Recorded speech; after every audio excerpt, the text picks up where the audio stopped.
Man, and I cannot wait to inspire you through some of the amazing things we will create and learn on our journeys to becoming interior designers.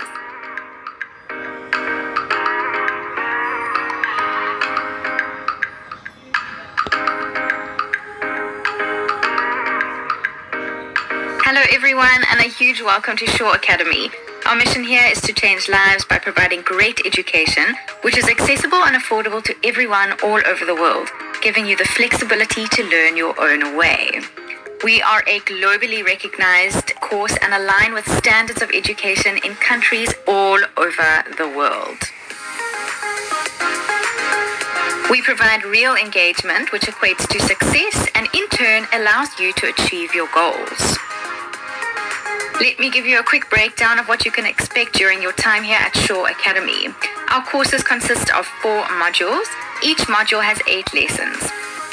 We start off with Module 1, your basic module, progressing to your intermediate module, Module 2, then jumping to your advanced module, Module 3, and finishing off with your proficient module in Module 4.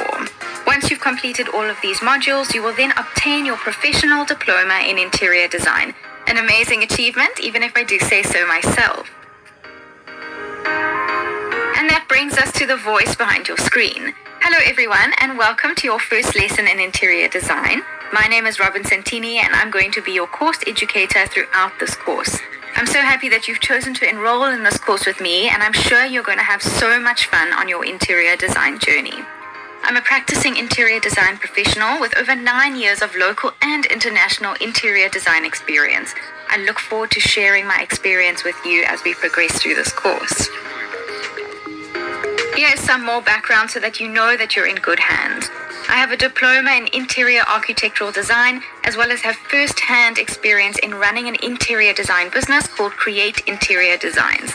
I have in-house corporate, retail, hospitality, and domestic design experience, which I'm going to share with you as we move along our course. Over the years, I've worked with and worked on some amazing brands locally as well as internationally. Some of them are the TFG Group, the South African Leather Company, Visa Credit Card Head Office in South Africa, Vida E-Cafe, Sports Scene, Relay Jeans, and so many more. Now that you know a little bit about me, I'm going to share a really amazing quote with you that's going to lead us very nicely into this lesson. The essence of interior design will always be about people and how they live. It's about realities and what makes for an attractive, civilized, meaningful environment, not about fashion or what is in or what is out. This is not an easy job. This quote is by Albert Hadley, and we're going to put this quote to the test in this lesson and really understand why the way we live has such an impact on design and how we as designers create our interiors. So let's get going. Lesson 1 is all about the sketchbook of interior design, and we're going to start off with the obvious question. What do you think interior design is? Most people have an idea or part of an idea of what we do, but can you guys tell me? Have a look around you and see if you can use your current environment to explain what interior design is. Have a little think about it, and we'll come back to this answer. As with every lesson, we are going to look at some core lesson objectives for each lesson. And for today's lesson, our lesson objectives are to understand the meaning of interior design. What is interior design? We are then going to look at understanding the design personalities within the design industry. We're going to look at developing our knowledge on the history of design. We'll look at understanding how designers communicate. How do we communicate what our ideas are? We're going to look at developing our sketching ability. And this is a really exciting objective and one that I've kept for the last part of our lesson. So stay tuned.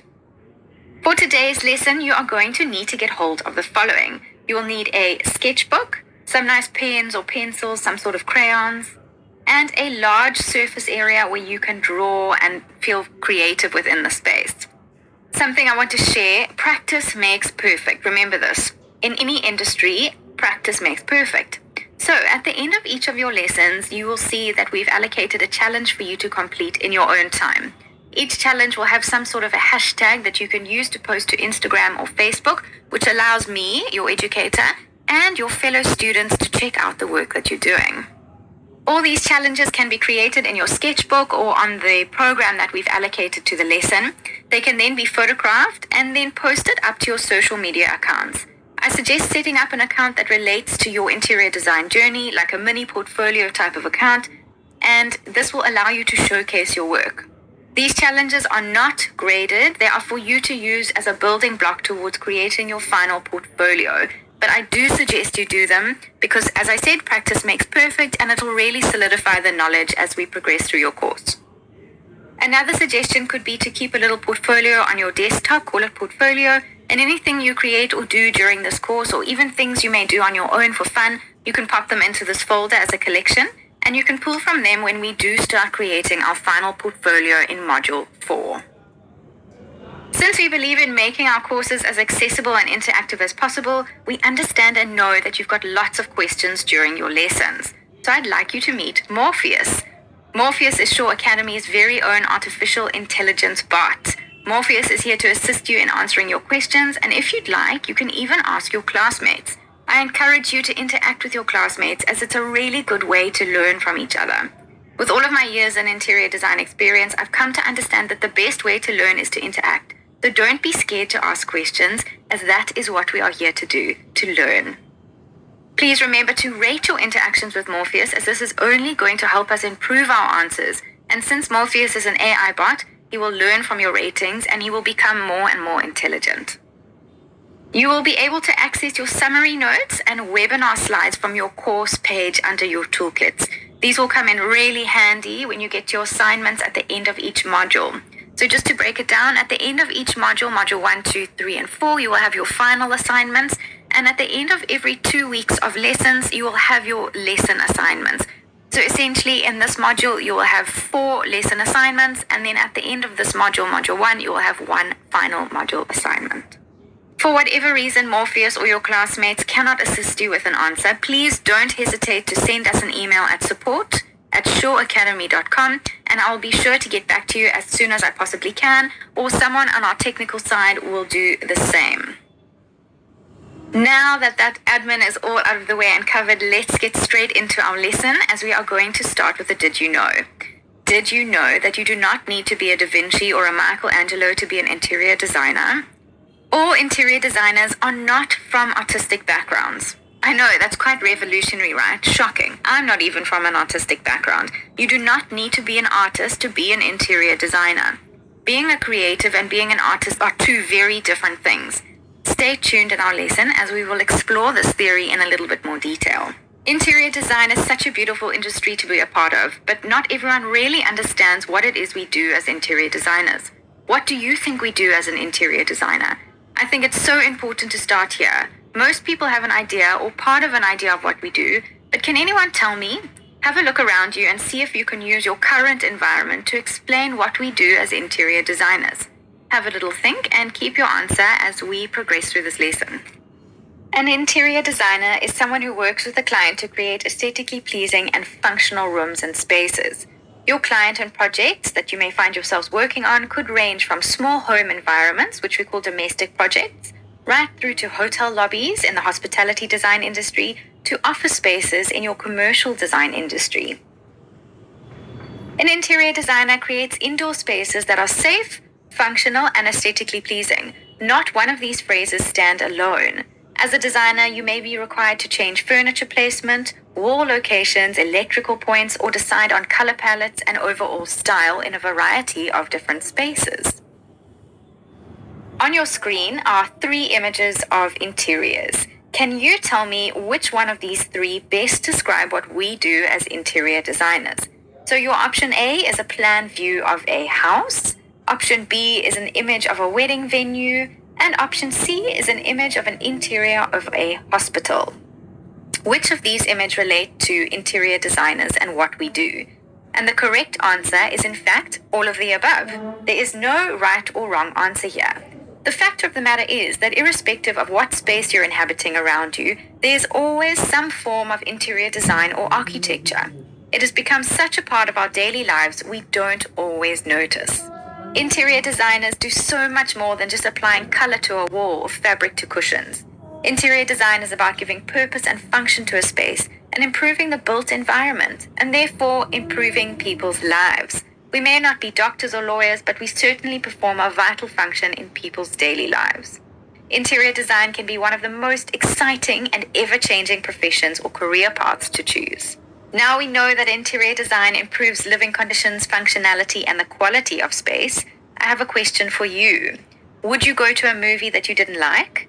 Or eat something that didn't just taste quite right? You can pop your answers into your Morpheus chat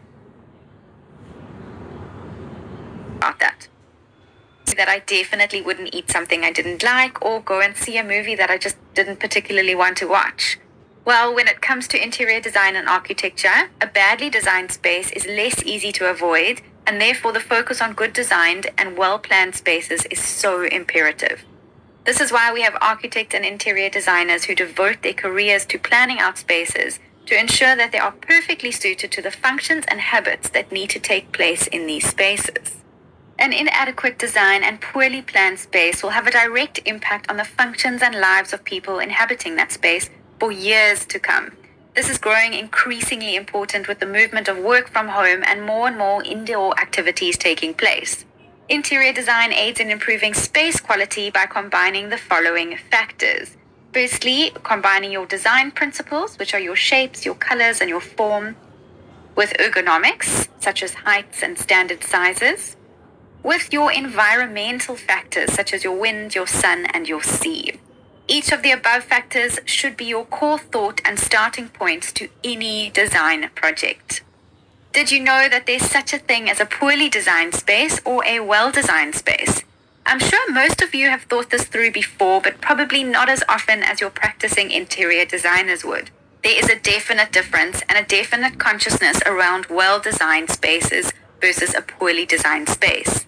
Therefore, not everyone is an interior designer.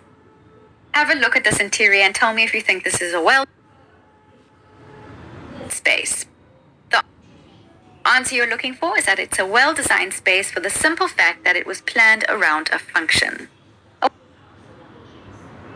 Not only aesthetic value, as mentioned above, but also has a lot to do with how the principles, elements, and functions have been planned out and thought through. We are surrounded by well-designed spaces in our everyday lives and we have become much less aware of the great design than of a poor designed space.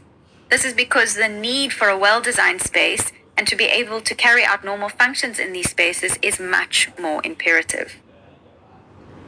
Have a look at this image on your screen and tell me if you think it's a well-designed space or a poorly designed space. You can pop your answers into your Morpheus text box. I'm sure most of you have had the answer to this almost immediately. This is because, again, we are used to well-designed spaces. So a bad designed space or a poorly designed space sticks out like a sore thumb. Let's take a look at why we think this is a poorly designed space. Firstly, the proportion is totally incorrect. The size of the furniture item in relation to the space is just not right and obviously plays a role on the eye.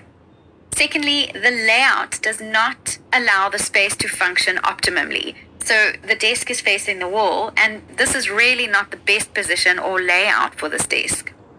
We as designers have a huge responsibility to ensure that we never leave the customer feeling uncomfortable in our designs. This is obviously something that we want to avoid at all costs, and therefore a well-designed space is imperative. Let's take another look at an example of a well-designed space. On your screen is an image of a hospital lobby. So we know that as an interior designer, our main function is to assist in improving the function of a space. In this image below, can you list the ways in which the designer has improved the functions within the space? How have they designed the space in order to uplift or improve and maintain function? What do you think they've thought about adding? How do you think they've planned the space? I can see at least 3 areas in which function has aided and been improved within the space. Can you see them? You can pop your answers into your Morpheus text box. In the meantime, let me list the reasons why I feel the space has been improved by the designer, and you can see if these answers correlate with yours. Firstly, we can see improvement in flow. There's a clear route of traffic flow and sufficient space to be performed in these spaces. There's an allocated space for each function to take place in its own location. So you look at, there's a seating area for guests to sit, there's a reception area for queries, and then there's traffic space for aisles. So patients or doctors can wheel in and out of the aisles without bumping other customers or clients. Then we see improvement in the mood. There's quite a calm mood in the space, which is quite typical for a hospital waiting room or lobby area. This has been created in the choice of color, fabrics, and textures that have been used within the space. You can see that this has been planned and thought out. Then we look at the comfort within the space. The space is clearly quite comfortable. This plays on the idea of scale and proportion. Are the items proportioned well in the space? Yes, they are. Are the furniture selections correct for the space in terms of the size? Yes. The space doesn't look too busy, it doesn't look too small, it's just right. Then we see space improvement in function. When designing a space, we need to consider the intention for that space or the function. Good design takes into consideration the function that needs to be performed in each space. Now it's your turn. Have a look in your own home or office today and see if you can list any of the areas or items that you feel have been well designed or poorly designed. Some of the elements that you could look at are the position of the house. Has the position been thought through? Is there natural light being used? What color has been used in the space to aid the mood? The general layout of the space. Can you walk around freely and with ease? You can think about the lighting and how the lighting aids the function in that space. The levels of the countertop, are they set at perfect heights not to strain the body? And fabrics that have been used, do they change the sound within the space? All these elements have been thought through and added to the space to increase functionality and the experience that one has within these environments. This is in order to create a well-designed space. So as you can see, there's a lot of thought and time that needs to be spent planning these spaces so that we live happily and perform our functions with ease within our environments. These well-designed spaces are the masterpieces of great interior designers. Did you know that designers do not all have the same design personality? There are so many areas within the design industry that designers are able to choose which skill personalities in this industry appeal to us most. There is a big misconception about interior designers that they are all probably artists. For a designer, drawing is not as a creative process as it is for an artist. Drawing for an interior designer is a way of thinking and communicating. It's the way in which they develop and deconstruct concepts and ideas. Creativity comes in so many different forms within this industry. It's quite a nice way of looking at it with the design personalities which make up each interior designer.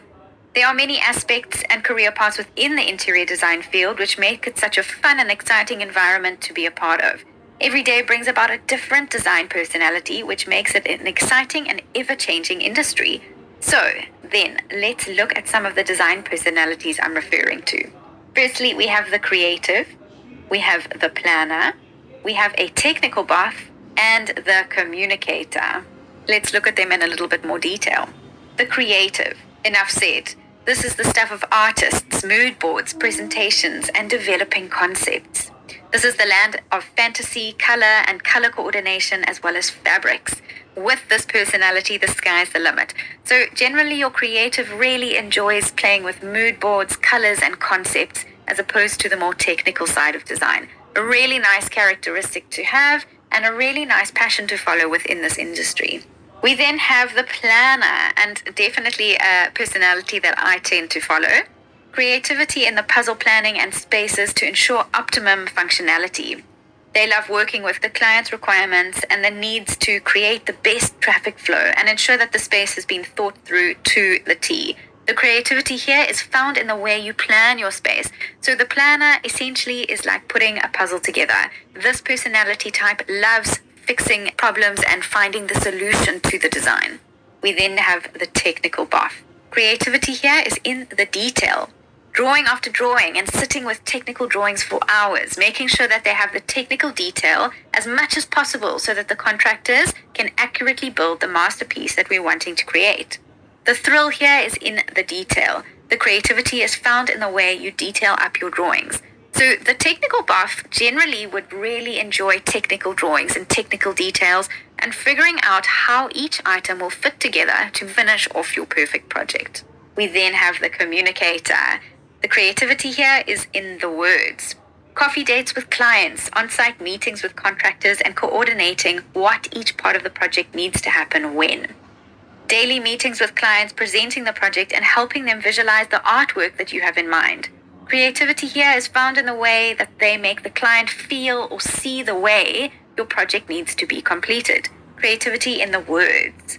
I've been lucky enough to experience a little bit of each characteristics in all of my projects and situations to date. This industry is so great in the sense that you're able to choose which personality type, for instance, your creative or your technical buff, that you prefer and drive your career in that direction. Personally, my excitement lies in the space planning and the planning side of things, because naturally I'm a problem solver. Through this course, we'll cover all of the aspects involved in interior design and the career paths that you may find yourselves in. In Module 4, we'll revisit all of the design personalities and decide which design personality best suits you. Now we know the personality types, we need to look at the foundation of interior design. And what a great place to start looking is the history book of interior design. As we know with any design industry, there's always loads of rich history and inspiring specialists that we need to learn about to understand the progression and the development of that history. And this is no different when it comes to interior design. I personally love history and promise to do my best in making this as interesting and as fascinating as possible. Our starting point is Did you know? Did you know that the interior design profession is a fairly new industry? It's just over about 100 years old, but it's only recently been recognized as a profession of its own, a standalone profession, if you will. So, if this is such a new profession, how did it come about that we now call ourselves interior designers? As with any profession, it has developed. There was a need for interiors to be designed. So we say there was essentially a need in the market. What started out as the art of decorating, embracing form and function, evolved into today's world of the highly specialized study of interior design, which requires years of study and years of experience. Now you will start to see why everyone confuses designers and decorators. It's not their fault, it's all in the history. We start in the 1900s. The first time the term interior decorator was used was in America. The so-called decorators had no form of study or academic record behind them, but they seemed to have a gift for style, logic, and natural talent to solving their clients' problems or design needs. The first solid movement towards this career becoming something of recognition was thanks to Elsie de Wolf, the mother of interior design. Elsie became the first interior decorator to publish the first interior design book in 1914, and the name of this book was The House of Good Taste. She was considered the first American professional interior designer. Also, just a side note, this industry is not only a female industry, it's very much a male and female industry as well. There's some very well-known male interior designers and definitely ones to keep an eye out for. Elsie de Wolf had a strong belief in creating an overall design statement that was harmonious. She believed that the statement needed to reflect the woman's personality as opposed to the husband's earning power, because during this time, obviously, that was something that was very prevalent. De Wolf introduced a startling freshness to the elaborate, heavily fringed and tasseled Victorian design sensibility of her time. Before de Wolf began helping her friends with home decorating around the 1900s, American homes had never been designed. Upper-class women called in curtain makers, furniture salesmen, wallpaper hangers, and other craftsmen, and then attempted to arrange these elements themselves. Hence the term we so commonly jump to, an interior decorator. The term interior designer was coined in the 1930s by a magazine called Interior Design and Decoration. At this time, design schools also started recognizing the work not only of designers, but also of architects and engineers.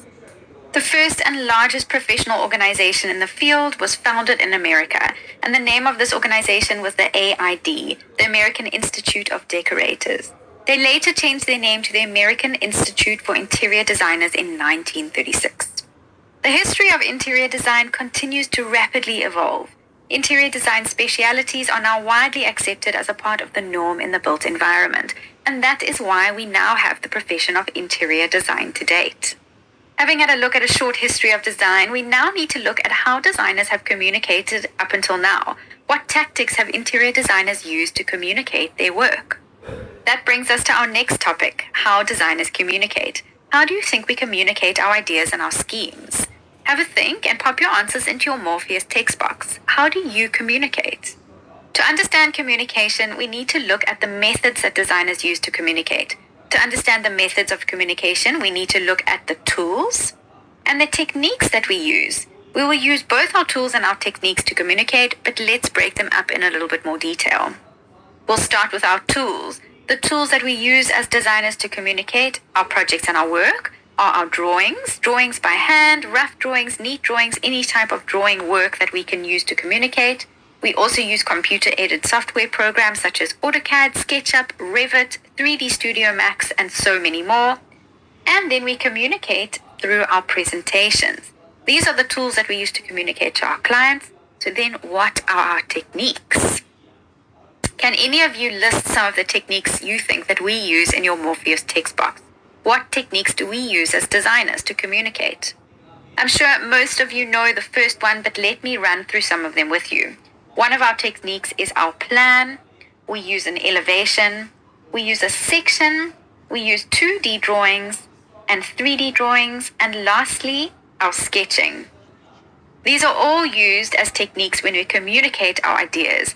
Each of these techniques above will form a part of your interior design projects or project packs at some stage of your project life cycle. We start off with the plan view. The plan is a view from the above looking down on into a space. A plan indicates the function, circulation, traffic flow, and routes of the tasks performed within a space. Plans are probably one of the most important starting points to any project. Without a plan, you can't actually create or carry out a project. Can you see how much information we're able to take away from this plan view without having even seen the space or lived in the space? We can clearly see that there's a couple of bedrooms. We can see the sizes of the space. We can see exactly how you enter or exit the space. All of the information is there. A plan is generally a 2D drawing looking down on into a space. It's a drawing that records from the point of view of someone looking from above. In these plan views, we're able to see where the walls are located. We're able to get a sense of how furniture is positioned and how a person can maneuver themselves within these spaces. It's very clear. Our next communication techniques are our elevations and our section drawings. An elevation and section are both drawings of the side view of an object. An elevation and section are both communicated in 2D drawing format, which communicates the 2D vertical aspects of a design. So vertical up and down, horizontal side to side. Here is an example of your elevation, which clearly shows the vertical aspects of this home. So we can see the windows and the doors, anything from the ground upwards.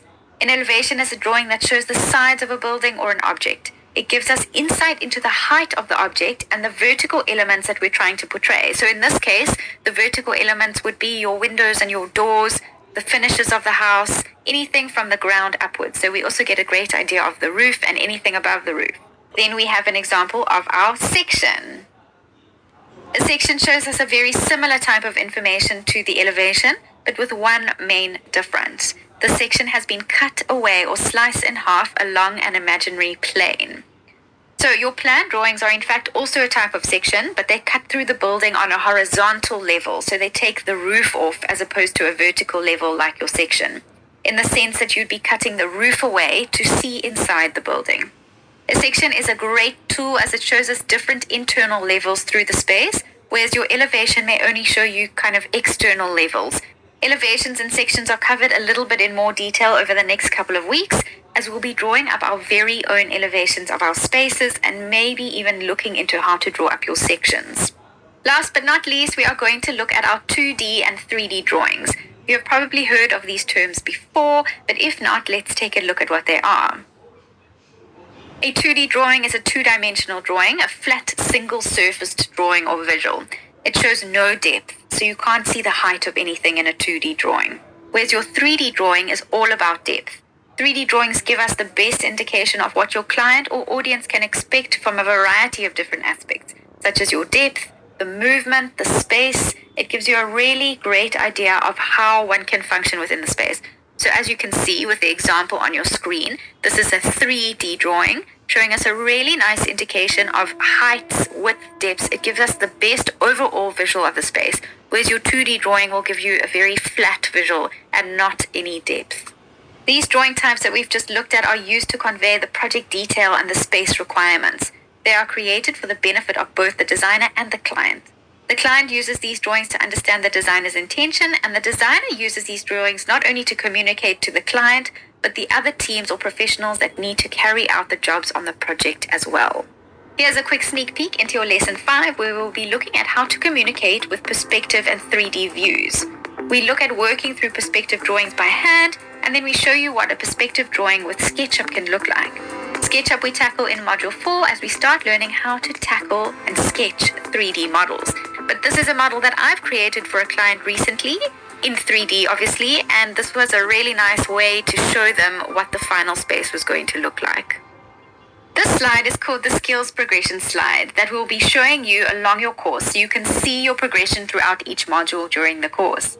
As you can see, we're going to be covering the following: critical thinking, elements and principles of design, presentational design, professional practice, and computer-aided software. These are the skills that we're going to assess our progression through. So far for today's lesson, we're making some progress on our critical thinking aspect and really establishing the fundamentals. As we get through the rest of this module, we're really going to solidify our knowledge on the elements and principles of design and touch on professional practice as well as presentational design. So something to really look forward to as we start progressing and developing our skills, and something you can use to keep track of. So that being said, let's get back into our lesson. Now we have successfully understood the methods of design, the plan, the section, and the elevation, as well as your 3D drawings. We now need to look at how. How do you propose we showcase and carry out these communication methods? We can either make use of computer-aided software like your SketchUp, your AutoCAD, your 3D Max, your Revit, etc., or we can sketch by hand. Yes, you heard me. I said sketch by hand. Don't be scared of this word. Sketching is here to become your new best friend. And again, you really don't need to be good at sketching. We've now learned that sketching will become the way we speak and communicate as designers, and therefore something that we need to get used to and start practicing. So take it in your stride. Start practicing sketching. Now we know that sketching is vital. Let's look at why and how sketching takes place. The process of sketching for a designer has two main functions. Firstly, to aid in the design process and communicate with an audience. Sketching allows the designer to understand the situation, which allows the designer to look at the space or project in a very different light or way. When we look at something that does not require too much attention, the brain is left to fill in the pieces and complete the images, which is not what we're trying to do. When sketching, we're trying to complete the picture and make sure that the brain doesn't have to do too much extra work. Let's take a look at a little example. Let's say we were going to sketch this coffee cup for a client. Let's look at some of the considerations we need to look at when sketching this cup. Firstly, you'd need to look at the light. Where does the light sit? Then we'd look at the shadow. How is the shadow?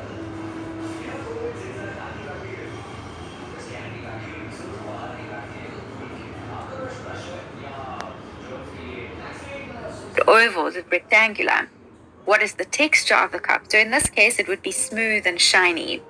What is the position of the cup? So where does it sit? At the moment, this coffee cup is sitting central to the plate. And then we'd look at the proportion of the cup. What is the proportion of the cup in relation to the saucer? Is it big? Is it small? What is the proportion of the cup in relation to its surroundings? These you would apply to any element that you were drawing. When we're sketching, we're forced to dissect the object or the space, which allows us to understand the detail and the 3D quality of the image. We start to develop a trained eye and develop a critical mind, which is something that is really important to design. We want to really start training how we critically think about items and objects and interiors, etc., and this is what's going to develop that.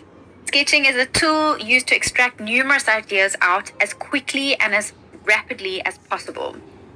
Sketching can be used as a tool as rough communication at any stage of the project. So let's say you are on site with a project team and you've done all of your technical drawings and emailed that to the team, but there was a small detail that needed to be discussed on site.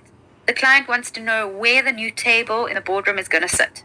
You can take your sketch pad and a pencil and draw a diagram of where that is going to be located, which is the easiest and quickest method possible at the time. Taking your clients on the design journey with you is a success and the first battle completed. Sketching ideas are the first steps in any design process and something every designer really needs to start learning. Sketching is not just limited to designers, it occurs in many careers that require something that needs to be built. The beauty of sketching is that you are not required to be an artist to produce these items. Sketching is not only to help you explore and explain, but something that helps us develop design concept. The idea is to keep your sketches fast, rough, and quick. This helps us to worry less about the design aesthetic and focus more on the rapid formulation of ideas. Let's take a look at some of the sketching benefits. So firstly, it's a time saver and time save on the workflow process. So when we're on site, something needs to get done, we can quickly sketch something up. We don't need to go back to our computers and draw them in on our computers. It's a great tool for brainstorming ideas and collaborating with team members. It refines the wireframing process. It helps evaluate the feasibility of the features and elements and layouts and functionality issues within your spaces and projects. And a really great benefit is that anyone can sketch the ideas, so it's not limiting any team members. Sketching is about saving memories in a sketchbook with enough detail so that years later, you're able to flip through that sketchbook and know exactly what you were trying to save or what memory you were trying to portray or remember or convey without having actually been in the space. Your sketchbook is of great importance to the interior designer. And that brings us to your challenge, as I mentioned in the beginning of the lesson. We are going to sketch an object as a form of our communication. So what I'm trying to get you to do here is sketch something in your space, something that you can see in front of you. Sketch it in such a way that I'm able to know exactly what image you're trying to portray or what you're trying to communicate. Find any object in front of you, a cup of tea, an apple, a chair, whatever you feel comfortable with. Ask yourself a couple of questions. What is the purpose of this object? When sketching, it's important to ask what my main aim is. What is the aim of the object? The reason we sketch is to record data to familiarize ourselves with how the object, the space, the light behaves with each other in an environment. Some of the elements you can focus on when creating your sketches are: why is the object interesting? So what do you find interesting about this object? Is it an odd shape? Has it got an interesting texture? What is interesting about this object? Then you need to look at how the object is put together. So how is it joined? Does it have corners? Does it have joints? Does it have nuts? Does it have bolts? How is the object put together? You also want to look at what you want to communicate about this object. So what is interesting? Is it an interesting texture? Has it got an interesting mood to it? What are you trying to communicate about this object? Is it maybe the position of the object? You want to look at the general shape of the object. Is it round? Is it square? Is it rectangular? Is it oval? That also needs to be communicated through your drawings. You'd also want to focus on the scale of the object in relation to its surroundings or in relation to other objects that are attached to it. A really interesting aspect is to look at the light and the shadow and how the light affects the object and where the shadow falls, what shadow is created by the object. And once you've created your sketches, ideally in your sketchbooks, you can photograph them on your cell phone or with a camera, upload them to your social media account. So ideally you've created your own little portfolio social media accounts, something to do with interior design, post them there, and you can tag us at Shaw Academy. You can use the hashtag ID challenge M1L1 because we're in module 1 of lesson 1. And then you can tag me at Shaw_interior_design, as this is my social media account that I've created specifically for this course. Tag me there and then I will see if I can get to any of your designs or your work. So I'm not going to be able to get to everyone's stuff, but it'll give me a really good idea of where you all are, at what point in the design process you are. And if you are really struggling with something, absolutely tag me and I'll see if I can get to your queries or your concerns. Before I leave you, I want to just give you a little tip. Embrace your perfections. It makes the drawings so much more unique. As you can see, I'm not an artist myself, but I have communicated clearly what I was wanting to show you in a very short space of time, with all the environmental elements, all the shapes and the sizes, and every consideration that I did need to take into consideration while creating my sketches. I've mastered the first step of my project. Now it's your turn to give it a go. A little sketching tip before I leave you. Most of us don't always have a pen and paper handy when we're out and about, and we may want to record something that we've seen that inspires us or a great idea that we want to use for an upcoming project. Have any of you had this experience? Well, I have it on a daily basis.